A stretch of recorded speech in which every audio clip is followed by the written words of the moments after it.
Hi எல்லாருக்கும் வணக்கம். இன்னைக்கு பார்த்தோம்னா 11th ஓல்டு தமிழ்ல இயல் 6 அதில் பார்த்தோம்னா புக் பேக் ஃபுல்லாவே நம்ம பார்க்க போறோம். பிளஸ் சொற்பொருளும் பார்க்க போறோம். ஓகேங்களா? சரி, ஓகே. ஃபர்ஸ்ட் மாறினா எனது மழை, சேமம் நலம், தேசம் நாடு, முட்டு குவியல், நெத்தி நெற்றி. ஸோ மாறினா என்னது மழை, சேமம் நலம். நல்லா சேமமா இருக்கீங்களா? இந்த ஐயராத்தெல்லாம் பேசுவோம், நல்லா சேமமா இருக்கீங்களா அப்படின்வாங்க இல்லையா, அந்த சேமம் நலம். தேசம்னா நாடு, முட்டு குவியல். அடுத்து என்ன? நெத்தினா நல்லா, நெத்தினா நெற்றி. ஓகேங்களா? சரி, ஓகே. அடுத்து கோடிட்டு நிரப்புக. நிகரற்ற தொழில் அப்படின்னா உழவுதான். உழவு செய்யறது என்னது நிகரற்ற தொழில்னு சொல்றாங்க. ஓகே. உழவர்கள் செல்வமாக கருதுவது எதுன்னு பார்த்தோம்னா நிற்பது. அவங்க குவியலா கொண்டு வந்து கொட்டுறாங்க இல்லையா, அதுதான் அவங்களுக்கு செல்வமா கருதுறாங்க. ஓகே. இது பாருங்க, பிரித்து எழுதுக. நேர் இங்கே பார்த்தோம்னா நேர் கூட்டல் இங்கே. உடல் மேல் உயிர் ஒன்றுவது இயல்பு. சேமம் முறை அப்படின்னு பார்த்தோம்னா சேமம் கூட்டல் உரை, அதே உடல் மேல் உயிர் ஒன்றுவது இயல்பு. தேசம் எல்லாம்ன்றது தேசம் கூட்டல் எல்லாம், அதே வரும். அதே மாதிரிதான் பருவப்பெண், பருவம் கூட்டல் பெண்ணுன்னு வரும். இது ஐ திங்க் பாத்தீங்கன்னா மபிர் ஒற்றொழிந்து உயிர் ஒப்பவும் அப்படின்னு வரும் நினைக்கிறேன். ஓகேங்களா? கரெக்டா தெரியல, தெரிஞ்சா சொல்லுங்க. பட் நம்ம அந்த அளவுக்குலாம் நம்ம போக வேணாம். ஓகேங்களா? பருவப்பெண்ணாவே பருவம் கூட்டல் பெண் நம்மளுக்கு நல்லாவே தெரியும் இல்லையா? சரி, ஓகே. ஓகே, அடுத்து பார்க்கலாம். ஓகே, இதுல பெயர் சொல் பார்க்கலாமா, சொற்பொருள் பார்க்கலாமா? திருநா நம்மளுக்கு நல்லாவே தெரியும். திருநாவே எனது செல்வம். ஸோ கனகம்னாவே நம்மளுக்கு நல்லா தெரியும், பொன். போ அரசன். நிவேதனம் படையல் அமது. நிவேதனம் படைங்க அப்படின்வாங்க இல்லையா, படையல் அமது.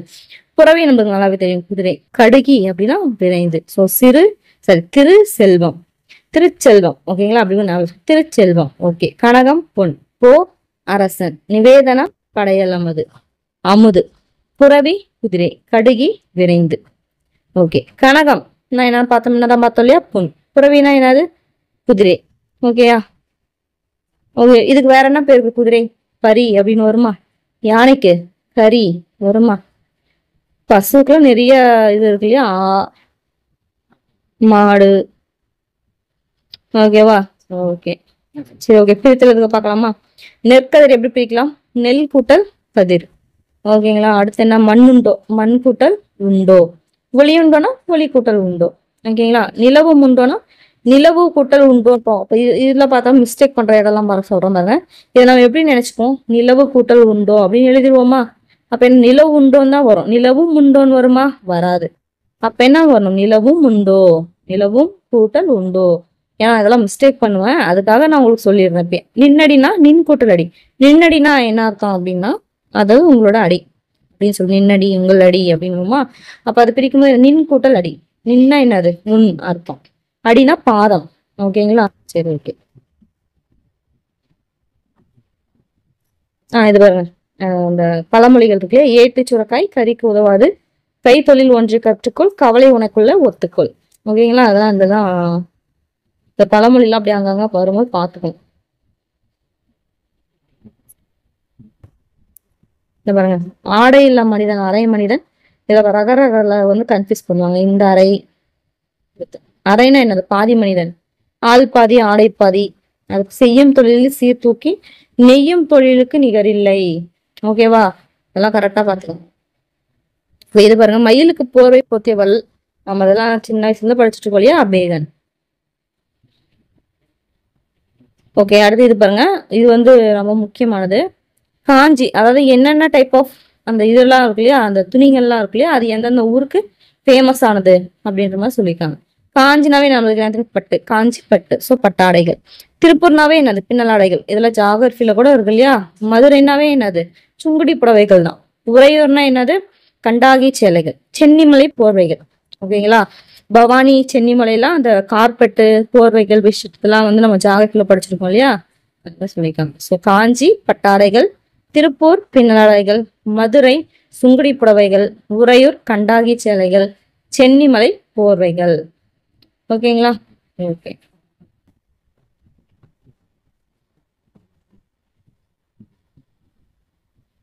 ஓகே. இது பாத்தீங்கன்னா வினைமுற்று பெயரெச்சம் வினையெச்சம். ஓகேங்களா? உங்களுக்கு இதோட கான்செப்ட் தெரியும்னா, நான் ரிவிஷன் கோசரம் தான் ஜஸ்ட் அந்த பயிற்சிக்காக தான் சொல்லியிருக்கேன். இதோட எக்ஸ்பிளனேஷன் வந்து வீடியோலாம் தனியாகவே நான் போட்டிருக்கேன். ஓகேங்களா? ஏன்னா அது டைம் ஆகும் நிறைய நான் எக்ஸ்பிளைன் பண்ணலாம். ஓகேங்களா? ஸோ அதனால நீங்க அந்த வேணும்னா உங்களுக்கு எக்ஸ்பிளனேஷன் வேணும்னா அந்த வீடியோ பாருங்க. ஓகேங்களா? பிளேலிஸ்ட் போட்டிருக்கேன், பார்த்துட்டு வேணா கூட பயிற்சி பாருங்க. பயிற்சி அதுலேயே கூட சொல்லியிருப்பேன். ஓகேங்களா? ஸோ ஒன்றும் பிரச்சனை இல்லை, பார்த்துக்கோங்க. நான் ஜஸ்ட் பயிற்சி மட்டும் சொல்றேன். ஓகே. பின்வரும் தொடரில் வினைமுற்றை வட்டமிடுக. யாழினி கடுமையாக உழைத்தாள். வினைமுற்றுனா என்னது? ஒரு வினை வந்து முடிஞ்சதா இருக்கும். ஸோ உழைத்தால் முடிஞ்சு போச்சு. அடுத்து பெயரெச்சம். பெயரெச்சம்னா என்னது? ஒரு வினை, ஒரு வினை எச்ச சொல் பார்த்தோம்னா பிளஸ் ஒரு பெயர் சொல்லோட முடிஞ்சுன்னா அது பெயரெச்சம். இதே அந்த வினை எச்ச சொல் வந்து பார்த்தோம்னா வினை சொல்லோட முடிஞ்சுன்னா அது வினையச்சம். அவ்வளவுதான் முடிஞ்சு. இது ரெண்டு சேம் தான், பட் இங்கதான் வந்து மாறும். பெயர் சொல்லோட முடிஞ்சுன்னா பெயரெச்சம், வினை சொல்லோட முடிஞ்சுன்னா வினையச்சம். அவ்வளவுதான் முடிஞ்சு போச்சு. இவ்வளோ ஒன்றும் பெருசா ஒன்றும் இல்லை. இது ஷார்ட்கட் மாதிரி அப்படின்னு பார்த்தோம்னா அந்த மாதிரி இதுல முடிஞ்சுன்னா அது பெயரெச்சம் சொல்லுவாங்க. உ இ இப்படி வந்துச்சுன்னா அது வினையச்சம் அப்படின்னுவாங்க. வேற ஒன்றும் இல்லை. ஓகேங்களா? சரி, ஓகே. இங்க பாருங்க, பெயரெச்சத்தை வட்டமிடுது அப்படின்னு பார்த்தோம்னா படித்த, ஆள முடியுதா? படித்த மாணவன் எடுத்துக்கோங்க. இது பாருங்க, இது வந்து ஒரு வினையச்ச சொல். ஓகேங்களா? இது பாருங்க எதோட முடிஞ்சிருக்கு? பெயர் சொல்ல முடிஞ்சிருக்கு. அப்ப என்ன அர்த்தம்? இது பெயரெச்சம்னு அர்த்தம். புரிஞ்சுங்களா? வினையச்சம்னா என்னது? ஒரு வினையச்ச சொல். பாடின்னு வந்துச்சா, அது வினை சொல்லோட முடியும். அப்ப என்ன இது? பாடி மகிழ்ந்தது வினையச்சம். ஓகேவா? அவ்வளவுதான். ஓகே. இது பாருங்க, இந்த பாக்ஸ் வந்து கொடுத்துருக்காங்க, அதுதான் வினைமுற்று. படித்தான். அப்ப அதோட பெயரெச்சம் என்ன வரும்? படித்த. படித்த வருமா? வினையச்சம் படித்து வரும். ஓகேங்களா? அதுதான் இங்க கொடுத்துருக்காங்க. நான் ஃபில் பண்ணியிருக்கேன், அப்படியே பார்த்துக்கோங்க. முடிஞ்ச அளவுக்கு நீங்க ட்ரை பண்ணுங்க. ஓகேங்களா? இதேதான் அந்த பத்தியிலே அதான் சொல்லியிருக்காங்க. வினைமுற்று பெயரச்சு வினையச்சு சொற்களை எடுத்தெழுதுக அப்படின்னுக்காங்க. ஓகேங்களா?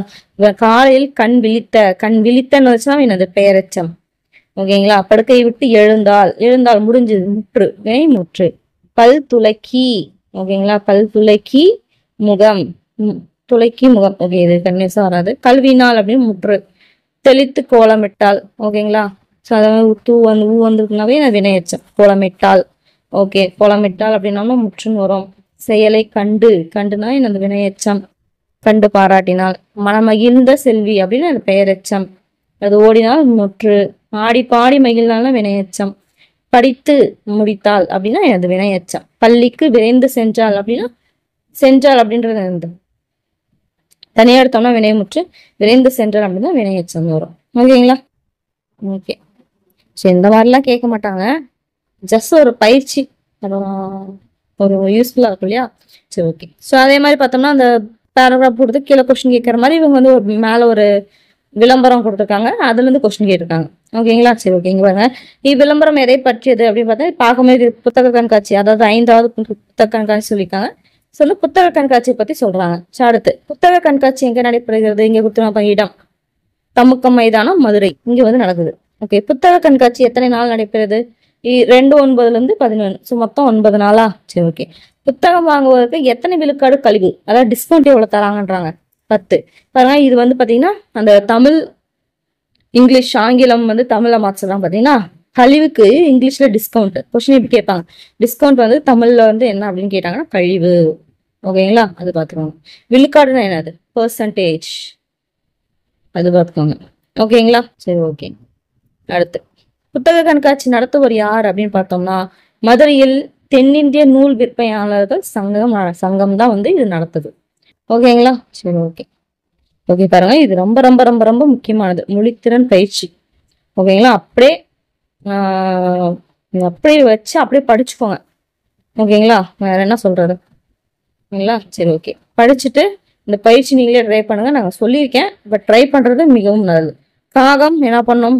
கரையும். குதிரை கனைக்கும். சிங்கம் என்ன பண்ணும்? முழங்கும். நரி உலையிடும். குயில் கூவும். ஓகேவா? ஸோ அதுதான் தமிழ் எண்ணெய் வந்து கூட்டுக. ஓகேங்களா? தமிழ் நீங்க வந்து கொடுத்தோம்னா 1, 2ல இருந்து 10 வரைக்கும் கொடுத்துருக்கனா, இதை வந்து என்ன பண்றாங்க? கூட்டி நம்ம அரபு சொல்ல எழுதணும். காணா என்னது? 1 + ஊன்றது 2. 1 + 2 என்ன? 3. 3க்கு என்ன? முடிஞ்சு போச்சு. அடுத்து ரூனா என்னது? 5 + ரூ 5. 5 + 5 10. 10 எப்படி எழுதலாம்? காசு. அதுதான் இங்க கொடுத்துருக்காங்க. ஓகேங்களா? 4 + 3 7 ஏ. ஊனா 2, இது பார்த்தோன்னா 4, 2 இது பண்ணோம்னா 6, 6னா இது. ஓகேங்களா? அவ்வளவுதான், முடிஞ்சிச்சு. இப்படிதான் கொஸ்டின் கேட்பாங்க. ஓகே. வேற நெக்ஸ்ட் பார்த்தோம்னா அகர வரிசை. இது கொஞ்சம் வந்து எப்படி பார்த்தீங்கன்னா கொஞ்சம் ஒரு பயங்கரமா குழப்பமான அகர வரிசையை கொடுத்துருப்பாங்க. 2 3 ஒரே மாதிரி கொடுத்துருக்காங்க. ஸோ இது நீங்க போட்டீங்கன்னா சீரியஸா இன்ட்ரெஸ்டா இருக்கும். நீங்க எங்கெல்லாம் தப்பு செய்றீங்கன்றது இங்க தெரியும் உங்களுக்கு. ஓகேங்களா? ஸோ இந்த மாதிரி பெருசாலாம் கொடுக்க மாட்டாங்க. ஒரு 5 6 தான் கொடுப்பாங்க. ஸோ வந்து பட் இதெல்லாம் வந்து நீங்க சால்வ் பண்ணிட்டீங்க, நீங்களே சால்வ் பண்ணிட்டீங்கன்னா சூப்பர். அதர்வைஸ் நீங்க அடிச்சுக்க யாரையும் இல்லை அப்படின்ட்டு. ஓகேங்களா? ஸோ ஃபர்ஸ்ட் பாருங்க. ஃபர்ஸ்ட் என்ன கொடுத்துருக்காங்க, எல்லாமே சாவரிசையில் தான் கொடுத்துருக்காங்க பாருங்க. ஃபர்ஸ்ட் சசா சிசி சுசு செசே. ஓகேங்களா? அப்ப இதை வச்சு ஈஸியா போட்டுடலாமா? அப்ப எங்க இருக்குன்னு பாருங்க. ஒண்ணு போட்டே தெரியலையா? சரி ஓகே, இங்க பாருங்க சக்கரம் இருக்கா. இந்த சக்கரம் போடுறதுக்கு முன்னாடி இந்த சாலை வேற ஏதாவது இருக்கான்னு பாக்கணும். இருக்கான்னு பாருங்க. இல்ல. தைரியமா போட்டுடலாமா? சரி ஓகே. அடுத்து பார்த்தோம்னா சாவா இல்ல இது நினைக்கிறேன். இந்த பாருங்க சங்கு. பாத்தீங்களா? சங்கு. அப்ப 2வது எழுத்துக்கு போகணும். சால 2வது எழுத்து என்னன்றது இக்கு இங்க இருக்கு. அப்ப இக்கு ஃபர்ஸ்ட் வருமா இங்கு ஃபர்ஸ்ட் வருமா? இக்கு தான் வரும். அப்ப சக்கரம் ஃபர்ஸ்ட், சங்கு 2. ஓகேயா? அப்ப பாருங்க அடுத்து என்னது சாவா. எங்க இருக்கு பாருங்க. சாவி இங்க ஒண்ணு இருக்கா, சாறு இங்க ஒண்ணு இருக்கா. அப்ப 2வது எழுத்துக்கு போங்க. பி ஃபர்ஸ்ட் வருமா ரூ ஃபர்ஸ்ட் வருமா? நீங்க வந்து பி வந்து ஈ வரிசையில வரும், அப்ப பி வருமா அப்படின்னு சொல்லிட்டு பாத்தீங்கன்னா அப்படியே எடுத்துக்கூடாது. வா வரிசை ஃபர்ஸ்ட் வருமா ரூ வரிசை ஃபர்ஸ்ட் வருமான்னு பாக்கணும். அது வியா இருந்தா என்ன எதுவா இருந்தா என்ன. ஓகேங்களா? வி தான் ஃபர்ஸ்ட் வரும், வா வரிசை தான் ஃபர்ஸ்ட் வரும். அப்ப இது 3, ரா வரிசை 4. இதே மாதிரிதான். ஓகேங்களா? என்ன பண்ணுங்க, அகர வரிசையில அமைக்கணும். ஓகேங்களா? ட்ரை பண்ணுங்க. நீங்க நம்பர் கொடுத்துட்டேன் பாத்துக்கோங்க. அதான் நீங்க ட்ரை பண்ணிட்டு தப்பா இருக்கா கரெக்டா இருக்கான்னு சொல்லி பாத்துக்கோங்க. அகர வரிசை எப்படி அமைக்கணும் நான் சொல்லிட்டேன், நீங்க ட்ரை பண்ணுங்க. ஓகே, இது பார்க்கலாம். டிக்கெட் கவுண்டர் எங்கே இருக்கு சொல்லுங்கயா. அதாவது பார்த்தோன்னா இங்கிலீஷ்ல கொடுத்துருக்காங்க, தமிழ்ல வந்து நம்ம பேசணும் இல்லையா? ஆச்சு, அதை தான் சொல்லியிருக்காங்க. ஸோ நான் இது மட்டும் சொல்லிடுறேன். டிக்கெட் கவுண்டர்னா என்னன்னா சீட்டு வழங்கும் இடம் இல்லைன்னா சீட்டு பெருமிடம் அப்படின்னு சொல்லுவாங்க. ஓகே, ஸ்ட்ரெயிட்டா போய் அப்படின்னா நேராக போய் அப்படின்னு. லெஃப்ட்னா என்னது இடது. ஓகேங்களா? கார்னர் அப்படின்னா முனையில். போர்டுனா என்னது பலகை. அடுத்து இங்க டிக்கெட்னா என்னது நுழைவுச்சீட்டு. ஓகேங்களா? அடுத்து 7 rupees சேஞ்ச் அப்படின்னா 7 ரூபாய் சில்லறை. அடுத்து என்னது டிக்கெட் நம்ம மேலதான் பார்த்தோம், நுழைவுச்சீட்டு. சேஞ்ச்னா சில்லறை. ட்ரெயின்னா நமக்கு தெரியும் தொடர் வண்டி. பிளாட்ஃபார்ம் அப்படின்னா நடைமேடை. ஓகேயா? ஸ்டெப்ஸ்னா என்னது படி. சைடுனா பக்கம். பிளாட்ஃபார்ம்னா நடைமேடை. நம்பர்னா எண். 2னா 2. ட்ரெயின்னா தொடர் வண்டி. ஓகேயா? கரெக்டா பாத்துக்கோங்க, நோட் பண்ணிக்கோங்க. டிக்கெட் கவுண்டர்னா சீட்டு வழங்கும் இடம் இல்லைன்னா சீட்டு பெருமிடம். ஸ்ட்ரெயிட்னா நேராக, லெஃப்ட்னா இடது, கார்னர் முனை, போர்டு பலகை, டிக்கெட் நுழைவுச்சீட்டு. 7 rupees சேஞ்ச்னா 7 ரூபாய் சில்லறை. அடுத்து சேஞ்ச் அப்படின்னா சில்லறை பார்த்தோம். ட்ரெயின் தொடர் வண்டி. பிளாட்ஃபார்ம் நடைமேடை. ஸ்டெப்ஸ் படிக்கட்டுன்னு வருமா? ஓகே, சைடு பக்கம். பிளாட்ஃபார்ம் நடைமேடை. நம்பர்னா எண். 2 2. ட்ரெயின் தொடர் வண்டி. ஓகேங்களா? அவ்வளவுதான். ஸோ வந்து இயல் 6 வந்து முடிஞ்சாச்சு. ஓகேங்களா? ஸோ ரொம்ப வந்து பெருசாலாம் ஒன்றும் கிடையாது, ஈஸி தான். உங்களுக்கு லெசனோட ஃபுல் எக்ஸ்பிளனேஷன்னா தனியாக வீடியோவே இருக்கு, தாராளமாக போய் அதை பார்த்துக்கோங்க. ஓகேங்களா? பட் பயிற்சி வந்து ஃபுல் அண்ட் ஃபுல் வந்து அங்கே இருக்கிறத விட இங்கே ஃபுல்லாக கொடுத்துருப்பேன். அங்கே வந்து ஆக்சுவலி பழைய சிலபஸ் இருக்கும்போது அது எடுத்தது. ஸோ வந்து ஃபேக்ட்ஸ் பேஸ் பண்ணி தான் அதில் எக்ஸ்பிளனேஷன் கொடுத்துருக்கேன். இது பார்த்தீங்கன்னா இலக்கணம் ப்ளஸ் வந்து பயிற்சி, பின்னாடி இருக்க பயிற்சி எல்லாமே வந்து இதில் ஃபுல்லாக நான் வந்து கொடுத்துருப்பேன். ஓகேங்களா? ஸோ 2க்கு டிஃபரன்ஸ் அதுதான். ஓகேங்களா? பார்த்து படிச்சுக்கோங்க. அடுத்து இயல் 7 மீட் பண்ணுறேன். பாய்.